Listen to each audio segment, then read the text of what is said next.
Saludos, bendiciones, mis amados hermanos, nuevamente en otro episodio aquí en Vamos a Él. Y yo de veras que les mando un fuerte y caluroso abrazo a todos y cada uno de ustedes, ahí en el estudio y donde nos estés viendo, en tu casita, en tu oficina, en la casa, lavando trastes, lavando ropa, lo que sea, pero bueno, que esta palabra sea de edificación. Hoy vamos a estudiar la liyá número 3 de la porción número 3, Lech Lecha. Esto es sal para ti, sal por ti, o sal por tu propio beneficio, también se traduce de esta manera.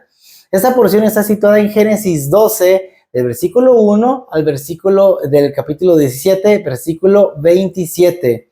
Se complementa con la Haftará de Isaías 40, 27 al 41, 16. Y nuestra porción en la liyá la tenemos situada en Génesis 13, 5 al versículo 18.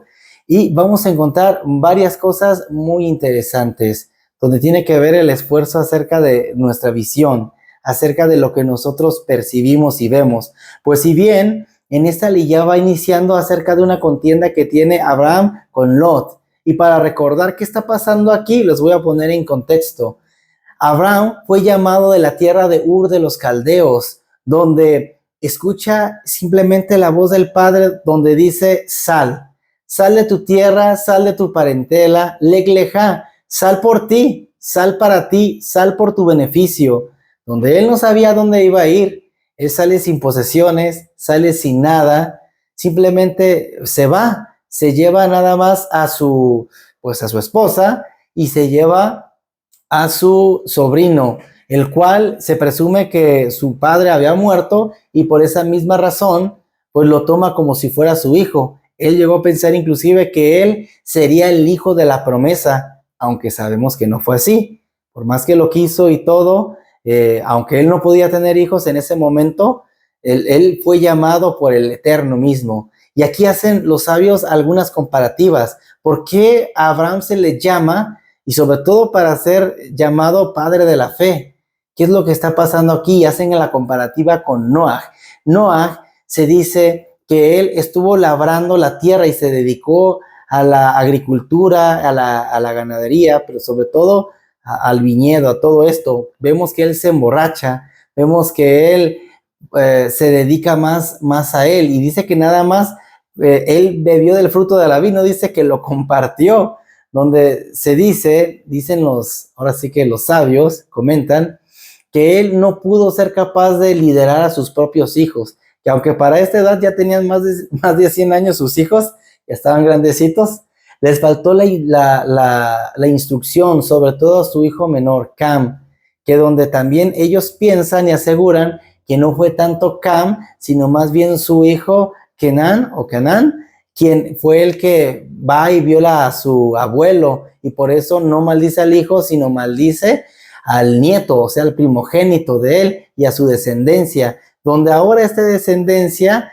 se convierte en Sodoma y en Gomorra, donde dice que hacían lo malo y lo perverso delante de los ojos de Dios. O sea que en cinismo total, una perversión, una depravadez bárbara. Ahora lo vamos a ver. Pero la cosa es de que dicen que Abraham sí tenía esta capacidad y por lo mismo el padre no le dio un hijo, sino que le esforzó para darle muchos. ¡Qué gran bendición!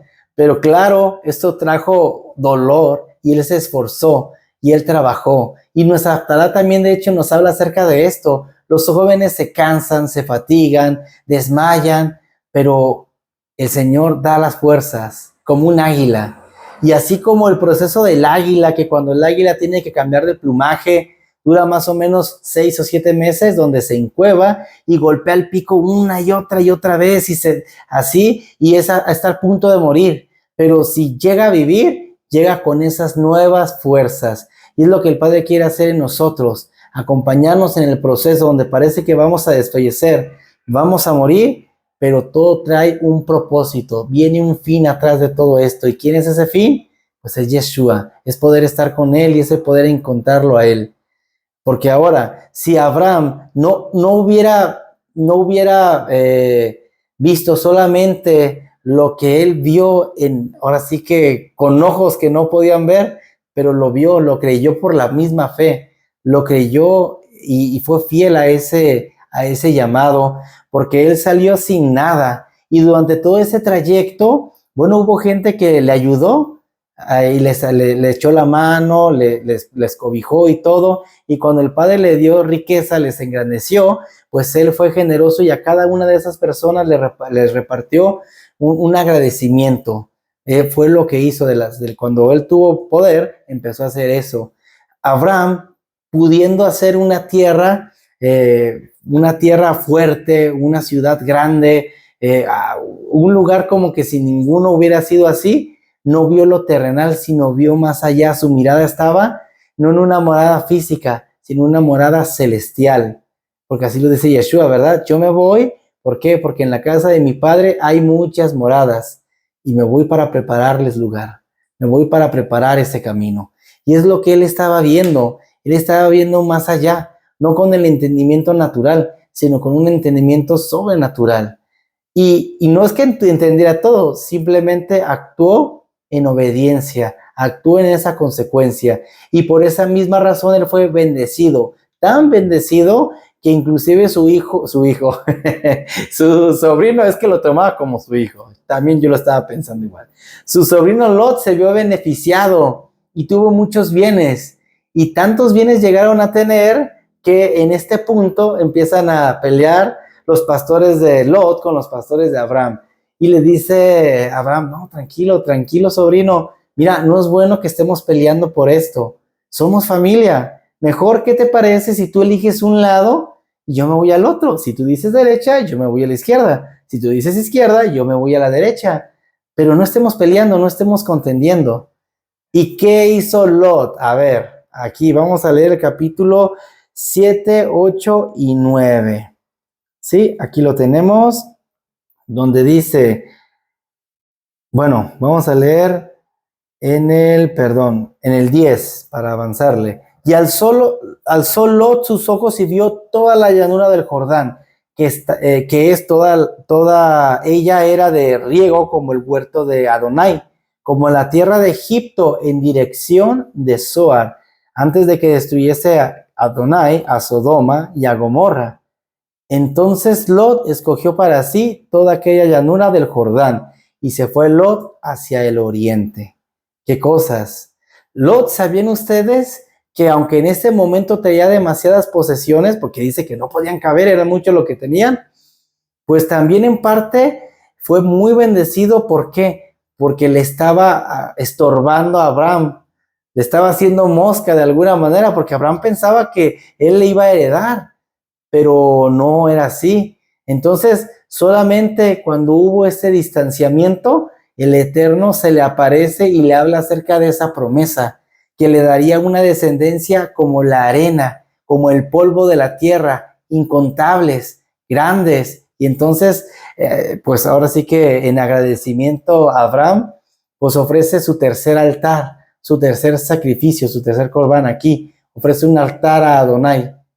Bueno, corrijo, ¿verdad? Ofrece el altar, no supe si dio sacrificio o no, pero sí ofrece un altar para Adonai. ¿Y qué es lo que está pasando? Bueno, la cosa es que Lot representa al hombre carnal, al hombre físico, el creyente que nomás va a escuchar y se va y hace las mismas cosas. Y Abraham está representando a ese creyente espiritual, aquel que escucha y pone por obra lo que está escuchando, pone ahora sí que por diligentemente esas palabras en su vida, en su corazón, los guarda. Porque, por ejemplo, dos personas pueden estar en una misma iglesia, vamos a llamarla así, pueden estar en una misma banca, es más, a un ladito, uno al lado del otro, cantando las mismas canciones, escuchando las mismas prédicas, y sin embargo, uno obedece y el otro no. Uno es bendecido y el otro no. ¿Qué diferencia hay? La bendición, obviamente porque hay una obediencia. La obediencia es lo que va a traer bendición en nuestra vida, tanto que la podemos impregnar hacia los demás. Lamentablemente nosotros podemos llegar a caer en este juego como lo vio así Lot, dice que alzó su vista y bueno hubiera sido que dijera, ay Señor, dime para dónde me voy. Pero no, dice que alzó su vista y, ay, aquí está, bueno, aquí me quedo. como que entre lo bueno y lo malo, entre lo divino, representando como el jardín del Edén, y entre lo mundano, que es Egipto. Egipto representa las naciones, estaban mezcladas, así como por ejemplo, se le dijo a Adán y Eva, no coman de este árbol de la ciencia del bien y del mal, de la sabiduría del conocimiento, ¿verdad? No lo coman, y lo comieron, ¿y qué pasó? Hubo esa distorsión de la realidad. Y bueno, algo similar pasó también con el arco de colores, ¿verdad? Que ya vimos que no es arco iris, que es así por la diosa Iris, la diosa de la sexualidad, que usa este movimiento de gente, ese emblema, como un libertinaje sexual para decir, ay, mira, esto me representa. Cuando el arco en realidad significa el kesher, el arco, que es un arma con la cual el Padre abrió el diluvio y destruyó a toda aquella generación. Toda la humanidad, solamente 8 personas sobrevivieron, donde el Padre hace un pacto con toda la humanidad y dice que no destruirán a la humanidad nuevamente con agua, ahora va a ser con fuego, y cuelga ese arco allá en el cielo para que lo veamos nosotros y recordemos la gran benevolencia de Dios, que no nos va a destruir, que no nos va a consumir. Sin embargo, aquí ya estamos viendo a unos pueblos que abusan de esa promesa, de esa bondad de Dios, y como que dijeron, aquí no nos va a pasar nada. Ya el Eterno dijo que nada, entonces vivo como quiera, vivo a mi manera. Lamentablemente, Lot, que fue acampando poco a poco hasta llegar a las puertas de Sodoma y de Gomorra, pues se asimiló porque entre lo bueno y lo malo parece que poquito, ¿qué tanto es tantito? ¿Qué tanto es poquito? Mira, una mentira piadosa, mira esto, mira aquello, y empezamos poco a poco a caer y empezamos a trastornarnos poco a poco. Dice ahora sí que al Eterno, que tuvo que destruir a Sodoma y Gomorra por la perversión que hubo, por toda esa barbarie que estaban haciendo, fornicación, robos, era algo bárbaro, ¿no? Toda la depravadez, sobre todo del tipo sexual. Pero ¿qué pasa? Dice que llegaron oraciones y dice que no paran de clamar cuando le está diciendo a Abraham acerca de que va a destruir este lugar. Y él dice, y si hubiera 50 justos, y si hubiera 40, si hubiera, hasta que llega a 5, ¿verdad? Dice, dice, yo por amor a ellos no la destruiría. Pero ¿qué es lo que pasa? Que solamente había uno, se puede entender, si acaso sus hijas, pero en sí habla de que él estaba en las puertas de Sodoma, estaba orando y clamando porque no podía. Dice que él se compugía de corazón por ver tanta maldad, pero no hacía nada, se podía ir, podía hacer algo, o sea, se podía ir simplemente, pero no lo hacía. Y tanto fue esa maldad asimilada en su vida que no la aceptaba, pero no se iba, que contaminó a su familia, porque cuando se van de ese lugar, sus hijas que estaban acostumbradas a todo eso, tratan de preservar, dicen, la humanidad y se meten con su mismo padre. Y de ahí salen pues los Mavitas y... ¿cuál era el otro? Y bueno, y de la otra hermana, se me fue el nombre. Pero de ahí salen esos dos pueblos. La cosa es esta. Nosotros vamos a poner ese límite y esa barrera en base a qué? A lo que veamos, a lo que miremos. Por ejemplo, Abraham no miró lo terrenal, les digo, miró más allá.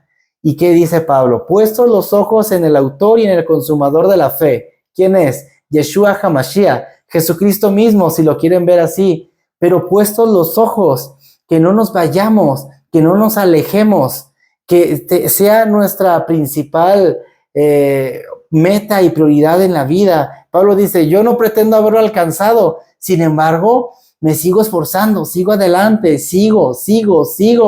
Y es que esto no se trata de una carrera a ver quién llega más rápido. Esto es una prueba de resistencia. Aquellos fariseos decían, se mofaban de decir, no, nosotros somos hijos de Abraham. Nosotros somos los hijos de la promesa. Y hablaban y se mofaban. Sin embargo, ¿qué les contesta el maestro? ¿Qué les contesta el rabí? Dice Yeshua, les dice, de las mismas piedras De ahí puede sacar el Padre a la descendencia de Abraham. Las mismas piedras pueden hablar, pero ¿qué es lo que pasa? Cuando desviamos la mirada y empezamos a ver la tormenta, la tempestad, lo que va a pasar inevitablemente, vamos a caer, vamos a transgredirnos, vamos a alejar, porque recordemos, cuando Pedro estaba caminando, yendo hacia el maestro, mirándolo fijamente, no sabemos cuánto avanzó, si 1, 2 pasos, 3 metros, no lo sabemos. Lo que sí sabemos que fue el único que se atrevió a salir de ahí y a caminar, y lo logró. El tema fue cuando empezó a ver a los lados, cuando empezó a escuchar el no puedes, el no sirves, el no esto, el no aquello, y eso empezó a tener peso en él y se empezó a desbalancear y empezó a hundirse. Y tu maestro, maestro. Y claro que Yeshua le ayudó, pero ¿qué fue lo que les dijo? Hombres de poca fe, ¿hasta cuándo deberé estar con ustedes? Y si bien la fe no solamente radica en lo que conocemos de Hebreos 11:1, que dice que es la certeza de lo que se espera y la convicción de lo que no se ve, no es nada más eso. Está hablando de algo más, que es emuná, es fidelidad. Y claro que tal vez ustedes ya lo saben, pero ¿quién lo ha puesto a prueba? ¿Quién puede decir que tiene esa fidelidad?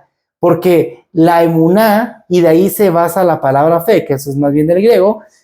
¿Qué es lo que está pasando? Es, por ejemplo, una promesa de un voto matrimonial. Yo no sé lo que va a pasar adelante. Yo no sé si tengamos, si no tengamos, si esté en sanidad, si esté en enfermedad, pero venga lo que venga, yo voy a estar aquí.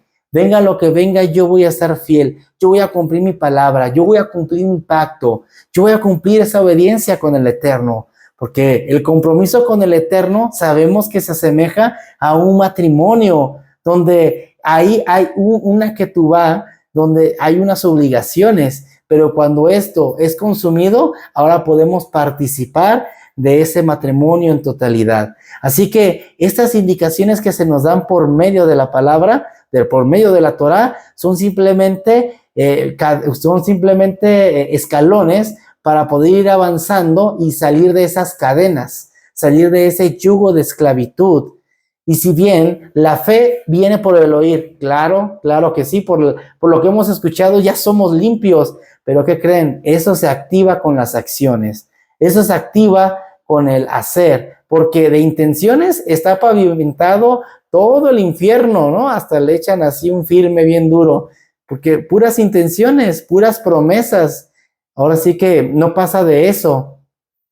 Por ejemplo, se dice que de puras intenciones, las mejores obras o los mejores, ¿cómo dicen? Los mejores pensamientos están en el panteón. ¿Por qué? Porque fueron obras sin terminar, pensamientos sin construir, o sea, ideas que no se concluyeron.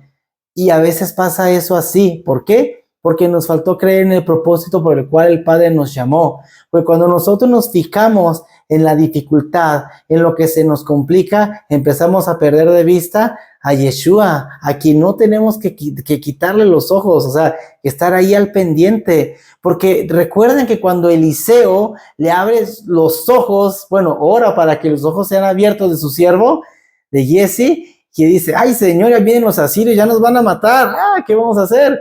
Y que dice, tranquilos, son malos que están con nosotros. Pero él, ¿qué contesta? A ver, ¿no estás viendo bien? Mira, nada más somos unos pocos. Y ora, sus ojos son abiertos y empieza a ver el ejército celestial. Y después sucede algo asombroso, que le cega toda la mirada, toda la vista a ellos. Y ellos pudiendo quedar a merced de los que querían atacar, ellos pudieron ser exterminados, hacen misericordia, les dan de comer y los envían para su casa, donde por un buen tiempo no quisieron volver. Imagínense qué terror, ¿verdad? Qué terror ver eso y qué terror no ver. Qué bárbaro. Se dice, bueno, aquí hay un dicho popular, me imagino que ha de ser mundial, ¿no? No hay peor ciego que el que no quiere ver. Y es que a veces no queremos ver la ingratitud en la que vivimos. No queremos ver la soberbia que nos cargamos. No queremos que nadie nos reprenda. No queremos que nadie nos diga. Porque obviamente, ¿a quién le gusta que le corrijan? ¿A quién le gusta que le digan? Pues a nadie, realmente a nadie. Pero sin embargo, el Padre poco a poco nos va taladrando así. y nos va puliendo, nos va poniendo en la forma que debemos llevar. Lamentablemente, a veces el esfuerzo que hacemos no lo hacemos para con Dios, lo hacemos para nuestros proyectos, para nuestro beneficio. Si bien en esa Tará nos habla un poco acerca de esto, de cómo aquella persona se dedica y hace un ídolo, y de cómo aquella persona pues empieza a trabajar para sí, pero se da cuenta al final de cuentas que el Eterno pues es su ayudador, es el que le da las fuerzas, que el Padre tiene misericordia, le levanta, le protege, inclusive le llama al gusanito de Jacob, diciendo que está en la parte más baja. Ahorita no lo está entendiendo, pero conforme va haciendo el proceso, pues se va formando una identidad, un pueblo, un hombre, una nación. En este caso, tú y yo como pueblos del Eterno. Por eso es tan importante no perder de vista lo fundamental, lo principal. Y bueno, a final de cuentas, nosotros somos el resultado de aquella fe, de un hombre que creyó a Dios, un hombre que se esforzó en él, y también nosotros necesitamos seguir ese tipo de fe, seguir esos pasos, porque, bueno, obviamente no hay una recompensa si no hay un esfuerzo, si no hay un sacrificio, lo vamos a decir así, porque a veces queremos el premio sin la primicia, queremos el pago sin trabajar. Híjole, imagínense que llegáramos con el patrón y le dijéramos, vamos a ver que ya viene por mi quincena. Le dijeron, oye, pero ni te presentaste ni un día. Ah, no, pero por fe yo vine y ahora págueme. O sea, es incoherente, y es que así pasa. El Padre nos da una promesa, pero para poder tenerla necesitamos hacerla, cumplir nuestra parte. El Eterno prometido está con nosotros hasta el fin del mundo. Claro que sí, pero si tú te vas de Él, si tú te alejas de Él, bueno, ahora es necesario que nosotros trabajemos en ello, porque ¿por qué queremos ver siempre lo malo, lo que no tenemos, ay, es que ya el vecino se compró una camioneta nueva, ay, si tuviera una de esas, ay, Señor, no seas tan malo, dame una. Ay, es que ya el vecino se compró otra casa y esto, o sea, estamos viendo de los demás, de esto, de aquello, cuando no nos fijamos en nosotros mismos, no nos fijamos, o podemos llegar a decir, ay, Señor, llego a mi casa y me pongo en esta enclenque silla de metal, toda fría, solo en mi casa, y con muy poca comida, y podemos ver esa parte, ¿no? Si después así, decimos, ay, no, sí, pobrecito, ¿verdad? Solo, sin comer casi, pero no vemos, tiene una casa, tiene un lugar donde descansar, tiene una familia, y es que eso es lo que el Padre quiere que veamos, lo que nuestros ojos a veces no alcanzan a percibir, porque con una mirada podemos cambiar una vida. Recuerda, dirección y no intención. Así que el día de hoy, ¿dónde vas a fijar tu vista? ¿Dónde quieres llegar? Porque si no es medible, no es posible. Es necesario que nosotros vayamos y nos estemos esforzando. Quiero cerrar con esto. Muchas veces nosotros hemos escuchado a gente decir, no, mira, pero no me vean a mí, porque yo soy un simple ser humano. Pues al contrario, yo te veo a ti para ver el resultado de tu fe, para ver si eres digno de seguir o no. Eso es lo que básicamente también habla, o sea, que no se juzgue a la ligera, pero no que no haya juicio. Juzga la fe de tus pastores y en base de eso, pues sigue el ejemplo. Así es, por ejemplo, o sea, nosotros es necesario que desarrollemos esa vista no a lo natural, sino a lo sobrenatural, que lo que no alcancemos a ver ni a entender, lo veamos con otra mirada, con los ojos de la fe, con los ojos de la emuná, de la fidelidad hacia con Dios. Y bueno, yo espero que esto te haya sido de mucha bendición, que transforme tu vida. No olvides dar like, compartir para que también otros sean edificados. Y bueno, aquí abajo estaré poniendo otro link, otros comentarios acerca de cosas que te pueden edificar. Nos vemos la siguiente. Suscríbete. Adiós.